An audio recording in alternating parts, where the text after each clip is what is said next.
Әгъүзу биллаһи минеш-шәйтанир-раҗим. Бисмиллаһир-рахманир-рахим. Мөхтәрәм кардәшләр, бүген сөйләшеп китәсе сүзебез булыр, иншаллаһ тәгалә, әманәт турында. Әманәт дигән сүзне күп кеше инде хәзер аңламый да, татар телендә әйткән вакытта шулай бит инде.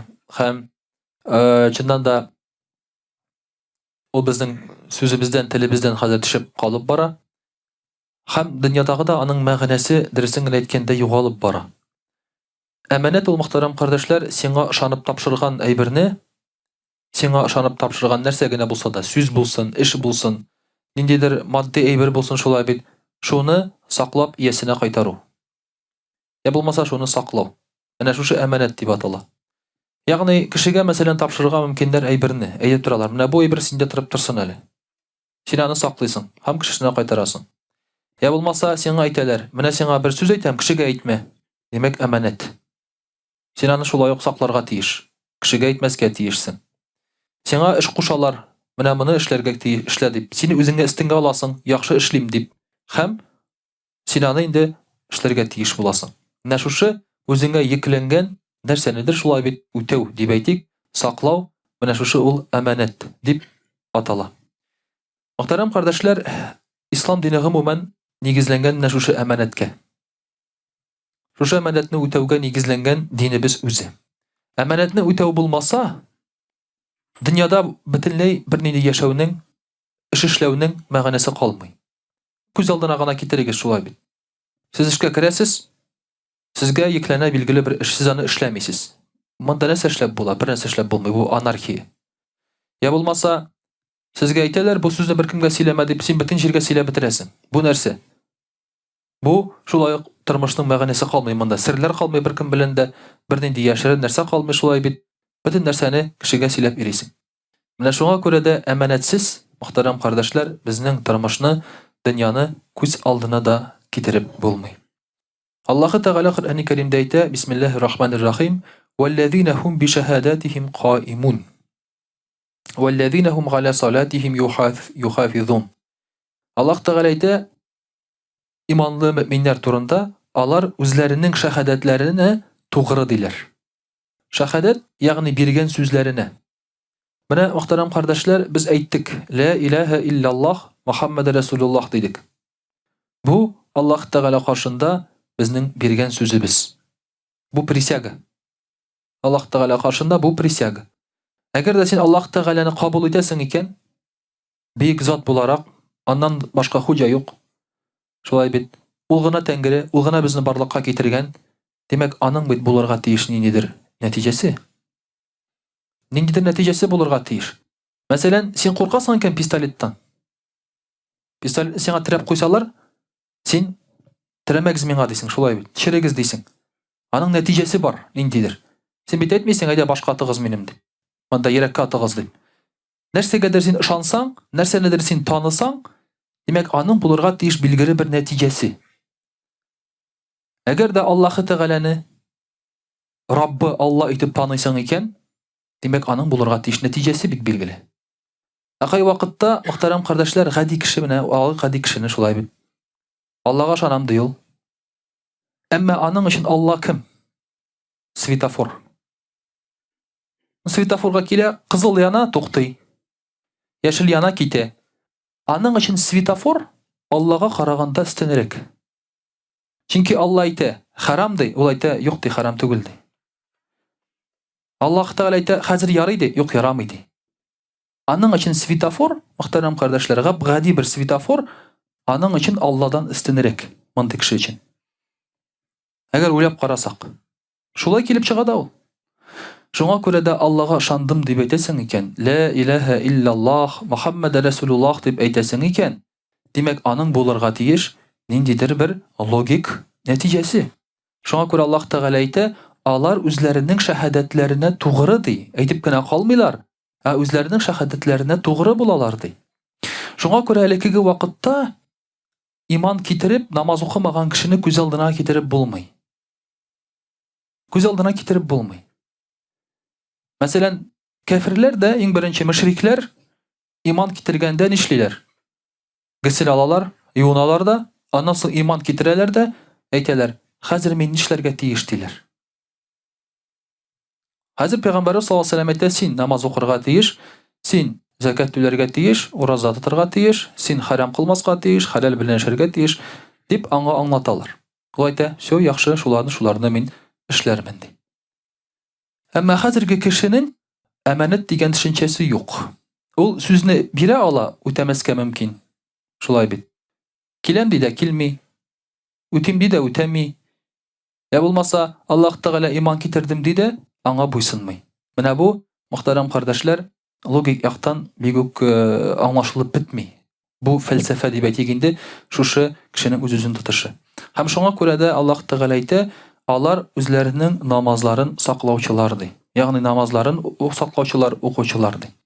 Күп кеше бит әйтә, нәрсәгә без намаз укырга тиеш. Һәм кеше намаздан эзли ниндидер бер тирән мәгънә, сакральный тайна дип әйтик инде шулай бит.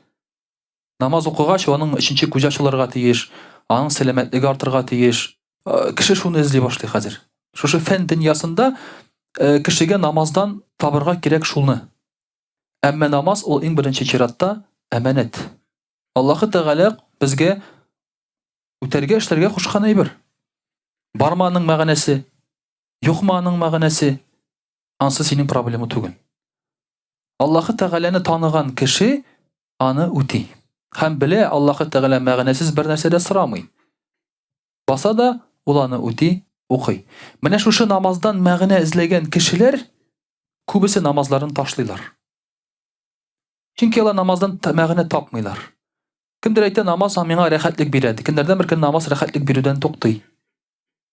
Мәсәлән, син иртә белән тордың, якын килә синең шулай бит, үтереп, сиңа намаз рәхәтлек бирми. Шуннан соң син иртәнге намазга тормый башлыйсың. Я булмаса син ашыгасың, эшкә барасы бар, эштә көтәләр. Намаз укысаң, хәзер син эшкә соңга каласың, ул сиңа борчу китерә, намазны укымыйсың. Шуңа күрә эшкә ашыккан кеше намазны укымый. Ташлый ул аны. Я булмаса сәфәрдә тәһарәт аласы бар, күтне җуасы бар, аякны җуасы бар, тегеләйтәсе бар, булайтәсе бар. Сәфәрдә шуңа күрә кеше намаз укымый. Юлга чыгып китә, бара шулай бит. Намаз аңа мәшәкать хәзер, ләззәт бирми, рәхәтлек бирми, шуңа күрә укымый. Шуңа күрә кеше нәрсә ди? Намаз укыйм ди, менә миңа рәхәт булганда гына. Намаз миңа рәхәтлек бирсә, намаз укыйм ди. Нәл мөхтәрәм кардәшләр, әлбәттә инде бик нык хаталы фәлсәфә. Һәм намазга без карыйбыз шуңа күрә дә әманәт итеп. Әманәт Аллаһ Тәгалә кушкан үтәргә, без аны үтибез. Ул безгә йөкләнелгән вазифа. Чөнки бу дөньяда син теләсәң, теләмәсәң дә эшләргә тиешле әйберләр бар. Эшләргә тиешле әйберләр бар. Шулай ук Аллаһ Тәгалә Коръәни Кәримдә әйтә: Бисмиллаһир-рахманир-рахим. Инна Аллаһа я'мурукум ан ту'адду al-amanati ila ahliha. Аллаһ Тәгалә сезгә әмер итә, әманәтне үзләренең хуҗаларына кайтарып бирергә ди. Ягъни шулай ук мөхтәрәм кардәшләр, без әйттек, менә дин әманәт дидек. Аллаһ карашында үзебезнең биргән шәһадәт сүзләребез әманәт дидек. Шулай ук әманәт әле ул әлеге дә баягы гадәти әйбер, безгә тапшырылган әйбер әманәт шулай бит. Эш тапшырылган әйбер әманәт. Сүзләргә тапшырылган сүзләр безгә әманәт. Һәм безгә тапшырылган хатын да әманәт. Аллаһ Тәгалә әйтә бит, хатыннарыгыз сезгә әманәт итеп тапшырылган әйбер ди. Без иләнгәннән бирле хатны бегәргә тырышабыз, шулай бит инде. Сындырырга тырышабыз. Менә минемчә булсын, мин әйткәнчә булсын. Кай вакытта берәрсә эшли башласа, без аңа кирелек белән әйтә башлыйбыз. Әмма хатын кыз ул әманәт. Синең максат хатын кызны саклау. Аллаһ Тәгалә хатын кызны тапшырган әтисенә дөньяга килгәч. Әтисе тапшыра иргә, кияүгә бирә. Ир үлеп китсә, тапшыра хатын кызның улына, малайына әманәт, кулдан кулга күчеп йөри торган әманәт. Ул бер үзе генә калмый бер вакытта да. Бер кешесе дә калмый икән хатын кызның, аның өстеннән дәүләт карарга тиеш. Әманәте шулай бит, дәүләт өстендә әманәт була. Хатын кызга түләнә субсидиялар, пособиялар, эшкә чыкмый хатын кыз. Ислам динендә хатын кыз эшкә чыкмый, үзе генә калса да. Аңа түләнә пособиялар, ул инде карала дәүләт тарафыннан. Әманәт. Менә бу яктан гаилә тормышы да безгә әманәт. Әманәт шулай ук мөхтәрәм кардәшләр, безнең балаларыбыз да. Безнең балаларыбыз да әманәт. Аларны Без дәрес итеп тәрбияләргә, алар бу дөньяга нәрсәгә килгән булса, алар шушы вазифаны без аларга өйрәтергә тиешбез. Ягъни Аллаһы Тәгаләнең бәндәләре, куллары, Аллаһны танучы итәргә тиеш без шушы үзебезнең балаларыбызны. Алар безгә хезмәт итәр өчен дөньяга килмәгән. Безгә хезмәт итүләре аларның бу Аллаһы Тәгаләгә буйсынулары. Аллаһы Тәгаләгә буйсынырга тиеш булганга күрә, алар безгә хезмәт итәләр. Картайгач безне карыйлар. Әгәр дә син аларга дини тәрбия бирмәсәң, алар безгә дә хезмәт итми, беркемгә хезмәт итми. Алар үзләренә хезмәт итә торган булачак. Шулай ук инде әманәтнең бер төре: "Ва иза хакамтум байна наси ан тахкуму бил гадли." Әгәр дә кешеләр арасында хөкем кылсагыз, гаделлек белән хөкем кылыгыз. Менә без теге атнада сөйләшкән идек гаделлек турында. Бу да әманәт. Синең өстеңгә вазифа йөкләгәннәр, ышанып тапшырганнар. Сине куйганнар судья итеп. Ниндидер эштә мәсәлән. Без һәр барчабыз да судья. Ике балабыз арасында, хатыныбыз белән әниебез арасында судьябыз.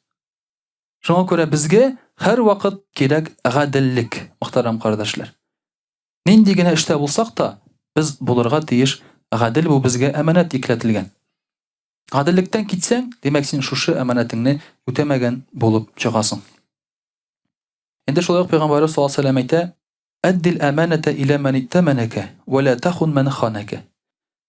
Сиңа нәрсә йөкләнгән булса, инде әманәт йөкләнсә, шуны үтә дип Пәйгамбәрбез саллаллаһу алейһи ва сәллям әйтә. Сиңа хыянәт иткән кешегә хыянәт итмә ди. Менә бу, мөхтәрәм кардәшләр, шулай ук бик тә кызык мәсьәлә. Сине кидайттеләр. Русча әйтсәк шулай бит. Сине кидайттеләр. Эш вакытында, тормышта, урамда, туганнарың, дусларың, син аларны эшләргә тиеш, син аларны кидайттергә тиеш түгел. Ничек кенә теләсәң дә.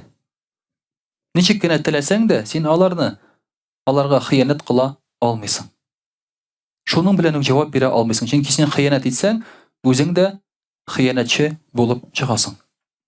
Шуңа күрә, мөхтәрәм кардәшләр, инде Пәйгамбәрбез саллаллаһу алейһи ва сәллям әйтә: "Әманәтен үтәгән кеше, ул хәтта аңа хыянәт итсәләр дә, үзе хыянәт итми" ди. Шулай ук икенче бер хәдисендә Пәйгамбәрбез саллаллаһу алейһи ва сәллям әйтә: "Ла имана лиман ла аманата лаху." Әманәтне үтәмәгән кешенең иманы булмас ди. Чөнки иман белән әманәт аларның бер нигезе, әл-әмн. Әл-әмн шулай бит ул безопасность. Иминлек дип тәрҗемә ителә. Татар телендә дә иминлек дигән сүз ул әманәт сүзеннән алынган, әл-әмн. Иминият. Нәкъ шушының бөтенесенең нигезләре бер аларның. Әманәт булмаган очракта иминлек булмый. Кеше бер нәрсәгә дә шулай бит ышана алмый, әманәт булмаса. Шуңа күрә дә бу кешенең ди Пәйгамбәр саллаллаһу алейһи ва сәллям иманы булмас ди. "Валадина лиман ла гахда лаху." Әгәр дә кеше үз сүзендә тормаса, аның булмас дине ди. Димәк, әгәр дә кеше әманәткә хыянәт итсә, сүзендә тормаса, бу кешенең иманы да юк, бу кешенең дине дә юк. Һәм кызганычка каршы, бик күп мөселманнарның әманәте юк, һәм бик күп мөселманнар сүзләрендә тормыйлар. Гәрчә бу аларның шулай бит Пәйгамбәр саллаллаһу алейһи ва сәллямның хәдисенә карасак, динебезнең нигезе булып тора. Динебезнең нигезе булып тора менә шушы әйберләр. Инде Аллаһ бирсә, русчада сөйләп китәрбез. А'удhu billahi minash shaitanir rajim. Bismillahir rahmanir rahim.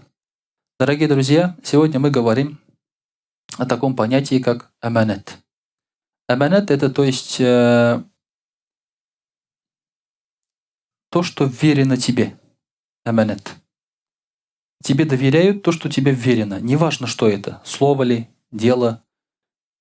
Или ты обещание дал. То есть то, что ты сказал, что ты выполнишь. К сожалению, дорогие друзья, сейчас в нашем обществе это понятие давно утратило свой смысл.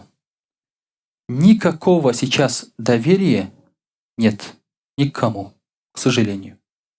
Поэтому, если посмотреть на даже больших людей, все друг на друга имеют компроматы, потому что доверия нет никакого. Все бизнесмены, когда говорят там, я это выполню, они подстраховываются, потому что чаще всего много что не выполняется. Когда говорят, я тебе деньги перечислю, на всякий случай опять-таки перестраховываются, ему товар не передают и так далее. То есть вот такого понятия, как выполнять то, что тебе верено, у нас уже, к сожалению, нет. Даже уборщица у нас не выполняет свой аманат. Приходишь, везде грязно, даже она не выполнила того, что ей верено. То есть убирать. Мужчины не выполняют веренное себе. Они не оказывают должного отношения к женщинам. Ну и женщина не выполняет веренные себе, то есть не ведет себя как жена в семье. И дети не выполняют себя, не ведут себя как дети, но и родители не ведут себя по отношению к детям как родители. Поэтому все наше общество погрязло вот в этом, так скажем, дорогие друзья, предательстве, можно сказать. К сожалению, к большому сожалению. Дорогие друзья, самым большим предательством, конечно же, является неверие во Всевышнего Аллаха Тааля. Потому что это тоже аманат, то, что верил нам Аллах Субханаху ва Тааля. Когда Аллах Тааля создал наши души, а наши души были созданы за 50 тысяч лет до сотворения наших тел, Аллах Тааля позвал наши души и спросил, и поставил их перед выбором. Он сказал: «Алясту би раббикум, я ли ваш Господь?» Все души сказали «Баля». Ни одна душа не стала сомневаться. Вы понимаете, демократия. Мы думаем, что Аллах Тааля — это зверь какой-то, что вот заставляет людей делать там то, что ему нравится. Нет. Аллах Тааля создал души и спросил: «Я ли ваш Господь?» Но есть еще кто-нибудь? Если есть, то покажите, докажите, я с удовольствием выслушаю ваше мнение. Но все души сказали «Баля». Нет, ты наш Господь, однозначно. И вот когда души зашли в тело, пришли в этот мир, то они про это забыли. Просто про это забыли. И получается, когда человек не верит во Всевышнего, не верит, отказывается от него и приписывает качество Всевышнего к чему-то, кому-то другому, то в этом случае он предает Всевышнего. Он предает слово, которое давал Всевышнему, что будет ему поклоняться и будет признавать его как Господа. И поэтому, дорогие друзья, очень удивительно мы видим, как современный человек может подчиняться кому угодно, только не Аллаху, только не Всевышнему. Может подчиняться своей жене, своим детям, своему директору, как мы уже приводили пример, даже светофору на улице. Светофор же мы слушаем, правильно? Горит красный — стоим, зеленый — идем. Но ведь у Аллаха Тааля тоже есть светофор. Он говорит: харам, красный, стойте. Халяль, зеленый, идите. Но этот светофор на нас никак не действует. Пришли, девушка стоит красивая, блондинка, все при ней. Да? А тут стоит красный, харам. Мы говорим: ладно, сейчас переключим на ночь. Да? Потом на утро опять красный будет гореть. Вот человек такой, к сожалению. Поэтому человек — удивительное существо. И когда человек признает Аллаха Субханаху ва Тааля, он говорит, что верит в Него, то, соответственно, и должен подчиняться.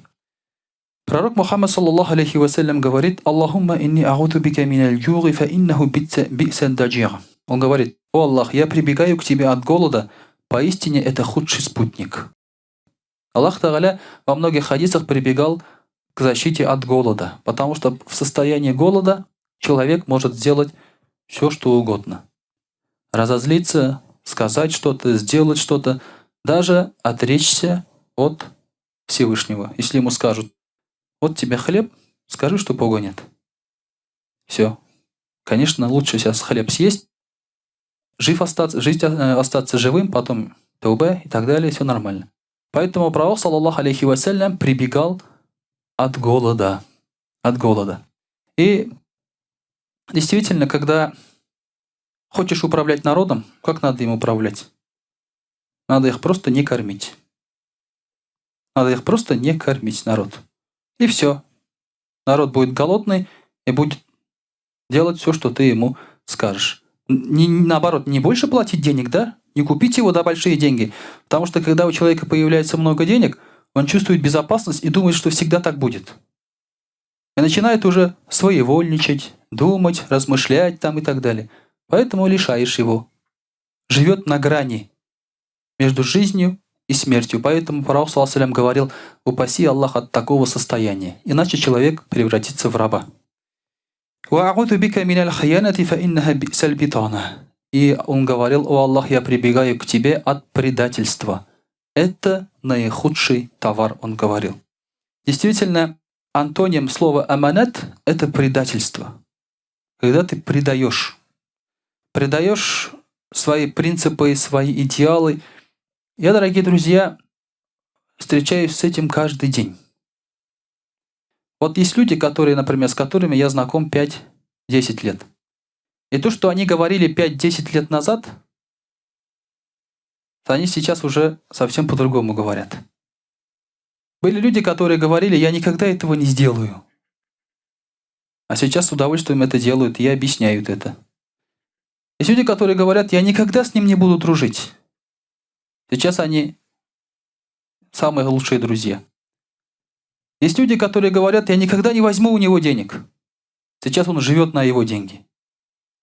И таких людей очень много, дорогие друзья, которые просто не верны своему слову, своим принципам. И в принципе, дорогие друзья, поэтому в нашем обществе уже потерялось доверие. Аль-аманат. Потерялось доверие просто к человеку. Кому мы можем поверить? Кому мы можем положиться? Кто, не жалея себя, пойдет на защиту своих слов, чтобы тебя не предать, например? Кто? Я даже не знаю, кто это будет, как говорится, да? Ты оставляешь, например, человека и говоришь ему: вот охраняй мой дом. В течение месяца я буду в отпуске. И что? Ты возвращаешь, дом сгорел. Он говорит: ну ничего не поделаешь, дом сгорел. А что он должен сделать? Он должен был следить за этим. Если не уследил, то должен построить тебе дом. Он взял на себя обязательства. Кто сейчас кому дом строит? Даже на стоянке машину ставишь, его поцарапали. Идешь к охраннику. Что? А мы не несем ответственность. Правильно? Правильно. А зачем деньги берешь? Так положено, за место. Ответственности не несем. Нет никакой. Абсолютно. То есть вот такого понятия ответственности уже никакой нет. Поэтому даже у нас, вы видите, если что-то происходит в стране, да, например, какое-то преступление, нет ответственных. Никого, наказывать некого. У нас все верующие, все говорят: ну, Бог так захотел. Все. Как попрешь против воли Бога, да? Вот и все. Вот поэтому, дорогие друзья, мало кто берет на себя обязательства и выполняет их. Сейчас на данный современный лад. Дорогие друзья, Али ради Аллаху анху сказал: человек обязан делать людям 3 вещи. Все они связаны с аманатом. Первое, разговаривая с ними, он должен говорить правду. Это наше обязательство перед людьми. Говорить им правду. Очень часто мы действительно врем. Хотим возвыситься, не знаю, хотим оказаться хорошими, крутыми, невиноватыми или еще как-то, да? Но очень часто мы просто врем, элементарно. Даже врем, дома врем. Ну, врать жене — это уж святое сейчас считается. А про детей я вообще молчу. Они вообще у нас растут на вранье сплошном. Папа летчик, испытатель, космонавт и тому подобное, да? У нас вообще дети сейчас на вранье растут. Поэтому человек, говорит, первое, должен говорить правду людям. Второе, если они доверяют ему что-то, нечто, он не должен поступать вероломно. Он не должен поступать вероломно. Когда пророк, саллаллаху алейхи ва саллям, уезжал из Мекки, у него хранились веренные, доверенные ему вещи некоторые. Даже неверующие подходили к нему и доверяли свои вещи. И вот пророк ﷺ оставил после себя Али, радийаллаху анху, чтобы он их вернул обратно. Он же как мог сказать: вы отнимаете у меня жилье, мою родину, мой город, а я у вас вот эти вещи заберу, конфискую. Так же происходит у нас. Если, например, твой друг оставил у тебя машину в твоем дворе и должен тебе денег, ты что ему говоришь? Машину не отдам. Хотя ведь это одно к другому отношения никакое не имеет. Он оставил у тебя машину, чтобы ты ее берег, а деньги занимал-то он уже не в залог машины. Ты говоришь: нет, машину не отдам. Бывает такое? Часто бывает. Вот поэтому, говорят, мы не должны поступать вероломно. И третье, если что-то пообещал, то надо сдержать обещание. Это из хадиса пророка Мухаммада, где пророк говорит: «Аятуль мунафики фалятун». У лицемера есть три, скажем так, проявления. Первый: «Ида хаддата каддаба». Если он сказал, значит соврал. «Ва ида ва'ада ахляфа». Если дал обещание, не выполнил. «Ва ида тумина хана». Если ему что-то поручено, он это не выполняет, предает. И вот Али, радийаллаху анху, сказал, что мы должны поступать, естественно, наоборот. Не как этот лицемер вероломный. И тогда, говорит Али, радийаллаху анху, он вправе ожидать от людей три вещи. Первое: чтобы сердца людей любили его, чтобы языки хвалили его, и чтобы люди помогали ему. Вот если мы будем элементарно, это же несложно.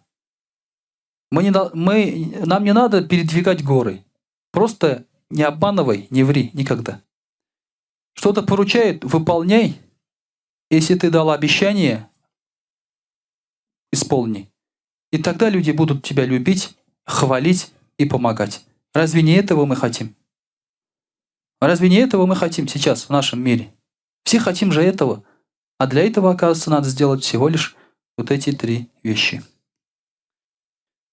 Пророк Мухаммад, саллаллаху алейхи вассалям, говорит: «Аль-муслиму ман салима аль-муслимуна мин лисанихи ва ядихи, валь-му'мину ман аманаху ан-насу аля димаихим ва амвалихим». Мусульманин, говорит, это тот, от чьего языка и рук люди защищены. Муслим от слова салям — безопасность. Если ты оказался среди мусульман, ты можешь выдохнуть, сказать: Аллах ашкр. Альхамдулилля, я в безопасности. То ли сейчас мусульмане сами неправильные, да? То ли им приписывают. Но когда оказываешься среди мусульман, наоборот, люди пугаются, да? Девушка среди кавказцев, она же не говорит: альхамдулилля, я среди мусульман, да? Она боится, как бы сейчас что-нибудь не случилось. Правильно? Если мы сейчас поедем в хадж, на машине откуда мы поедем? Через Ирак? Через Сирию? Ни в коем случае. Там мусульмане. Ни в коем случае. Поэтому мы говорим, мусульманин — это тот, от чьего рук языка никто не страдает.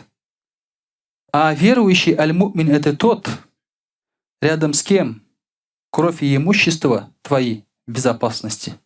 То есть мусульманин и верующий никогда тебя просто так не убьет и никогда у тебя ничего просто так не отнимет. Никогда. Такого не может быть. Ты пришел к мусульманам, и тебя никто не трогает. Дорогие друзья, если мы посмотрим на историю, когда к пророку Мухаммаду, саллаллаху алейхи, приходили люди убивать его, они спокойно к нему доходили. Понимаете? Были мушрики, которые приходили в Медину убивать его. Они говорили: мы хотим встретиться с пророком Мухаммадом, саллаллаху алейхи. Вы представляете, пришел из враждебного лагеря человек с мечом, его должны уже на границе убить, по сути. Он заходит с мечом. Он говорит: хочу с пророком встретиться. Да, пожалуйста, проходите. Доходит до пророка, саллаллаху алейхи. Он доходит до главы государства в безопасности. Безопасность. С оружием. И пророк, саллаллаху алейхи ва саллям, спрашивает: зачем ты пришел? Я, говорит, пришел просто похлопотать за своего пленника, говорит, за родственника, который оказался у вас в плену. Это после битвы при Бадре. На что пророк, саллаллаху алейхи ва саллям, сказал: зачем, говорит, ты врешь? Ты же, говорит, пришел меня убивать, и меч твой смазан ядом. Пророк, саллаллаху алейхи ва саллям, знал уже про это.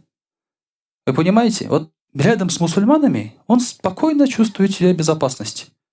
Абу Суфьян, когда пришел после разрушения договора при Худайбии, пришел к пророку, саллаллаху алейхи ва саллям, в Медину, зашел к нему домой и начал его ждать. Вы понимаете, он чувствует себя в безопасности. Не каждый мусульманин чувствовал себя в безопасности в Мекке. А он спокойно мог туда прийти, зайти в его дом, понимаете вы? Это же дом его, это не просто резиденция какая-то. Вот поэтому среди настоящих верующих и мусульман люди чувствовали себя в безопасности. Поэтому, когда были крестовые походы, православные были на стороне мусульман. Потому что они чувствовали, что мусульмане могут их защитить. Когда Израиль обосновалось как государство, откуда больше всех евреев приехали? Из Ирана, из Турции и из других мусульманских стран, потому что в других странах они не чувствовали себя в безопасности. До сих пор в Иране есть еврейские кварталы, и они там проживают. Говорят, мусульмане звери плохие и так далее, они там всех убивают. Ну как же они там жили все это время? Только там они могли чувствовать себя в безопасности. Понимаете? Истинный мусульманин — это тот, рядом с кем безопасно.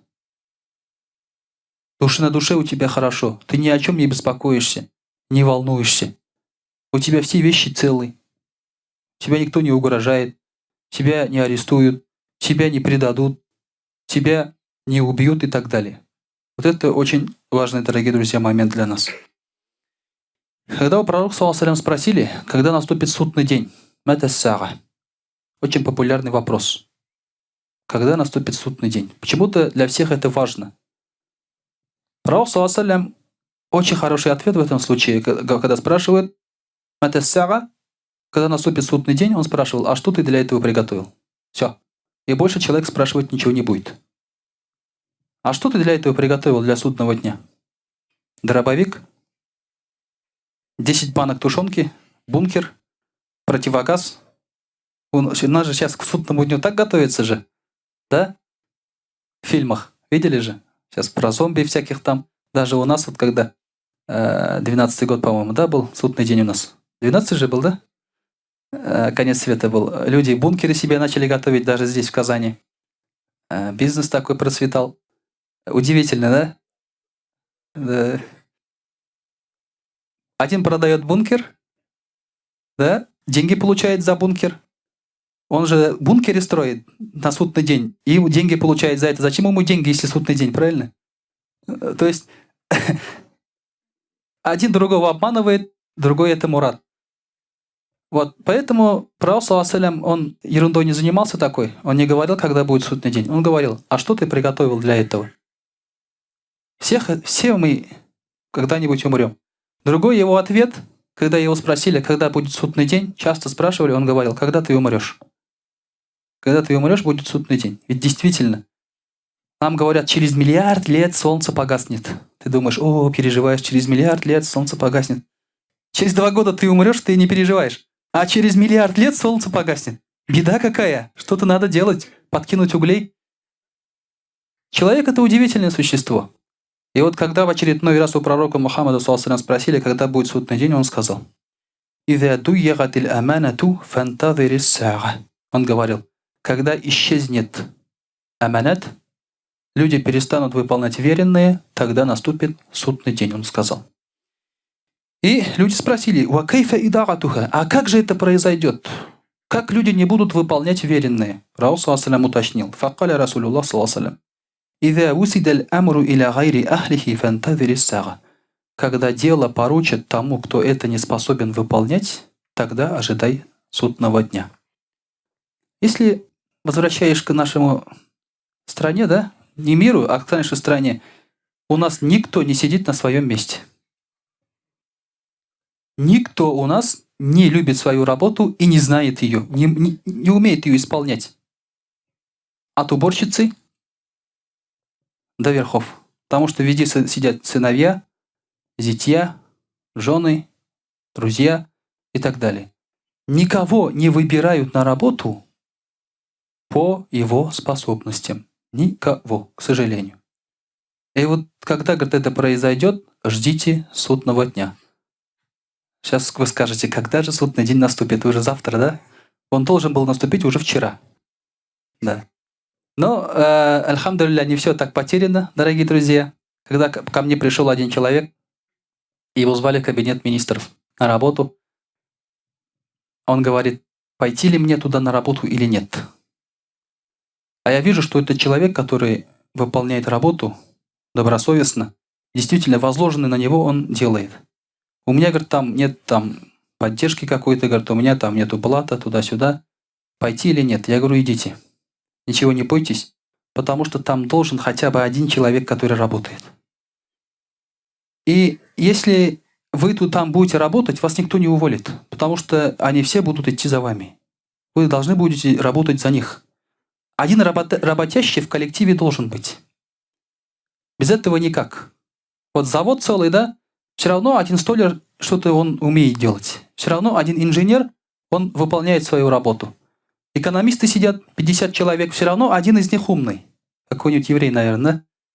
Все равно один из них умный, потому что по-другому дело не делается. Но вот уже когда совсем некому будет, дорогие друзья, наверное, тогда и наступит судный день. Это я к чему говорю? Чтобы мы, дорогие друзья, если мы не умеем что-то делать, не надо туда стремиться. Люди говорят, я хочу работать там-то, а ты умеешь это делать? Ну, главная зарплата. Главная же зарплата, правильно? Ведь мы же смотрим на зарплату. Неважно, научусь, говорят, а он никогда не может не научиться этому. Люди поэтому работают в таких местах, и работа делается очень плохо. Лучше получать мало, но зато ты выполняешь свой аманат и делаешь эту работу хорошо. Ну, в этом плане, наверное, лучший пример для нас, наверное, это японцы, да? Наверное, лучший пример это все-таки японцы, которые не умеют делать по-другому, потому что, надо, хорошо, значит, надо сделать. Это, дорогие друзья, то, что говорил пророк Мухаммад, саллаллаху алейхи вассалям. Поэтому аманат, веренные, доверенные нам, мы должны выполнять от начала до конца. От слов к делу, от намерения к исполнению этого. Ну и, конечно же, дорогие друзья, за все это нам все равно придется отвечать. Потому что аманат – все. И наше тело, и наше имущество, и наши дети, и наша работа – все это аманат, за который нам придется отвечать перед Аллахом Субханаху ва Тааля. Ва акулу каули хада ва астагфируллаха аль-гафара ли ва лакум ва лисаили джамаати аль-муслимин аль-хадирин аджмаин иннаху хуа аль-гафуру рахим аль-джавадul карим ва сами'уд дуа.